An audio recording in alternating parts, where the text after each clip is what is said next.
Hope you're having an amazing day. I have here the GameSir G8 mobile gaming controller.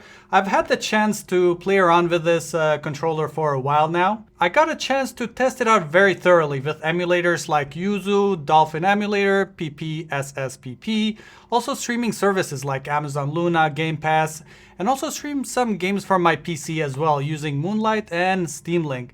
I will say that this controller did not disappoint.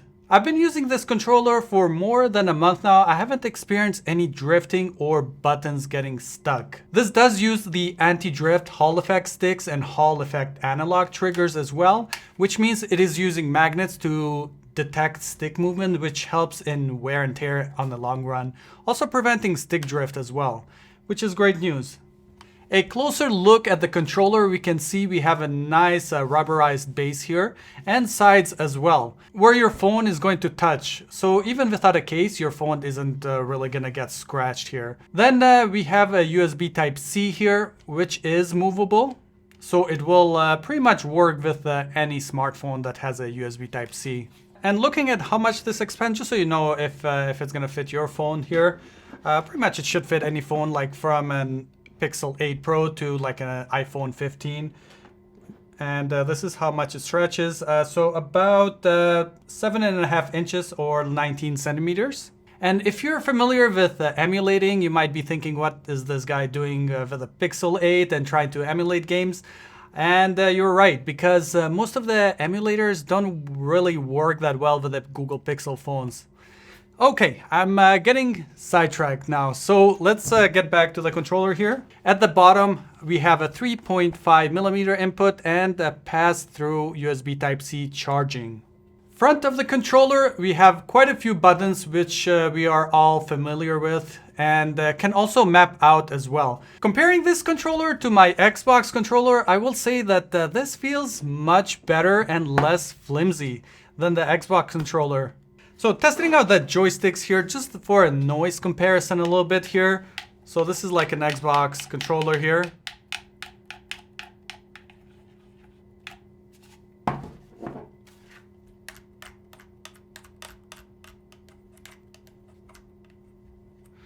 If you're just like playing and just like moving the joysticks around, there's really not much noise. And which is great. It kind of feels more solid comparing this to the Xbox one here. It definitely feels a little bit more solid, the joystick here. Even the D-pad, when we're pressing here, as you can hear, the Xbox controller, it's kind of very loud and a little bit, I don't know, it doesn't feel too premium. And this one here, you can hear. Comparing this to my Xbox controller, I will say that this feels much better and less flimsy than the Xbox controller. Testing out the joystick, they feel more solid on this GameSir controller. Even the D-pad has more of a premium feeling than the Xbox one. The buttons also feel good and not too loud when pressing them here.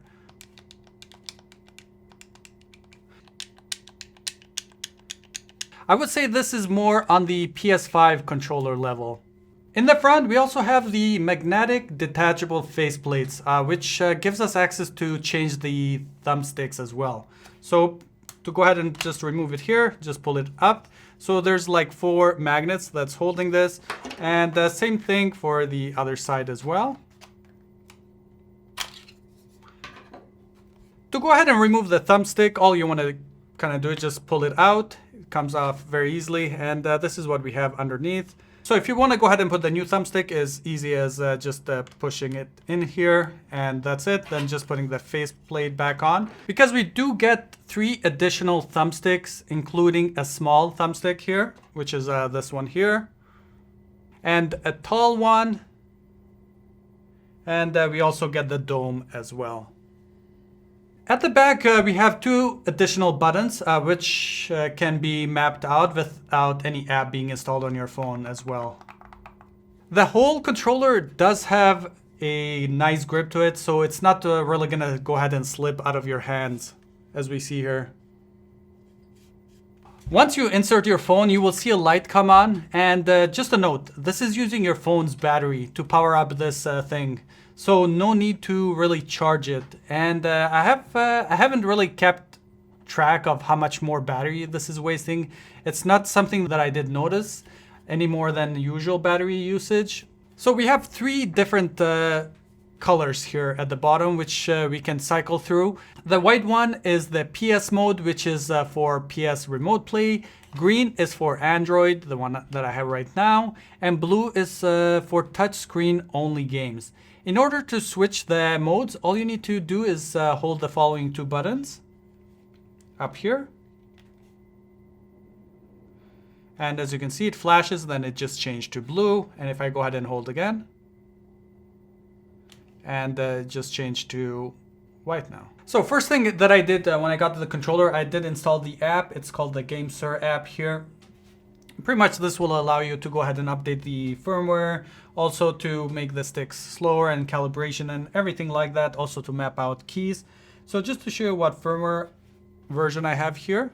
Gamepad test. So here we're able to go ahead and run our tests. As you can see, if you're experiencing any issues, you're going to be able to kind of see here exactly what's going on.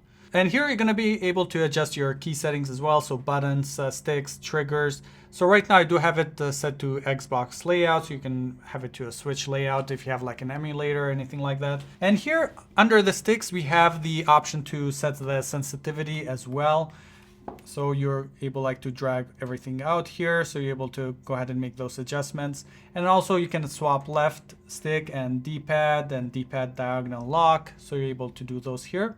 And under triggers, so you're able to, this is one thing that I had to adjust because the triggers felt a little bit too fast on some games. Now we're gonna go ahead and check out a few games just so you can kind of see some gameplay here and how some of the emulators work here. First, we're going to go ahead and hit the Dolphin emulator here. And let's go ahead and put my all-time favorite game here, The Simpsons Hit and Run. I remember having so much fun with this game, and I have been kind of playing with this controller for a bit now, and it works as it should. Really, I didn't need to adjust any settings or anything like that. The triggers, joysticks, buttons, everything kind of work as it should. So next, we're checking out the PPSS-PP emulator. And let's just go ahead and put on this game. So same thing here. The controller, I've had the chance to test out a few games here. Did not encounter any issues. Pretty much all you need probably to do is just some key binds. But other than that, the controller works fine. Really nothing else to do here. So this is great if you're trying to get to emulating games. A controller like this is great. Even the Razer one or this one, pretty much will do kind of the same thing. Next, we're looking at the Yuzu emulator here. For the Yuzu emulator here, I did have to adjust a few settings to make this controller work. Just some of the key bindings and telling it so it can utilize this controller. And then also had to take the overlay controllers off. And then it works perfect.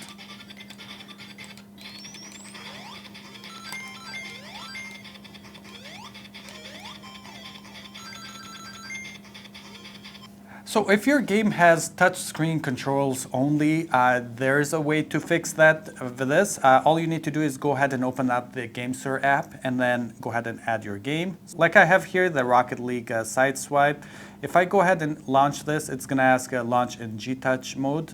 So as you see here, for a game like this that has the touchscreen controllers here, we're able to adjust those, and now we're able to go ahead and adjust. So we have the buttons, combo, left stick and right stick here. So left stick, we're gonna go ahead and place it where the stick is going to be here. You can definitely go ahead and make the size bigger, depending so you can just kind of match it up with the touchscreen controls here. So right now I'm gonna be able to control the game through the left stick here. Same idea for the buttons here. So to go ahead and add the button, I can just go ahead and click button here. For example, click A, and now I have A. I can drag it over here. So if I'm pressing A, it's gonna go ahead and trigger that touch screen control. So it's pretty straightforward setting this up and very easy to do so. So next, we're gonna go ahead and jump to Moonlight. So now I got a Red Dead 2 here running from the Moonlight, streaming from my PC. And as you can see, it looks great. The controllers pretty much work as they should here, really no issues at all. Just looking around here, the joystick works fine. And aiming, if I was gonna shoot here, everything, maybe let's just try this. And you can kind of get the idea here. So let's just go ahead and quit this game. And launching Steam Link here, we're going to go ahead and test out a game as well. So playing No Man's Sky with this controller was really good, especially here you can see like moving left to right. Didn't really need to adjust any sensitivity or anything like that. Things just looked nice out of the box here. Didn't really need to touch anything. And you can see the triggers, everything work great here.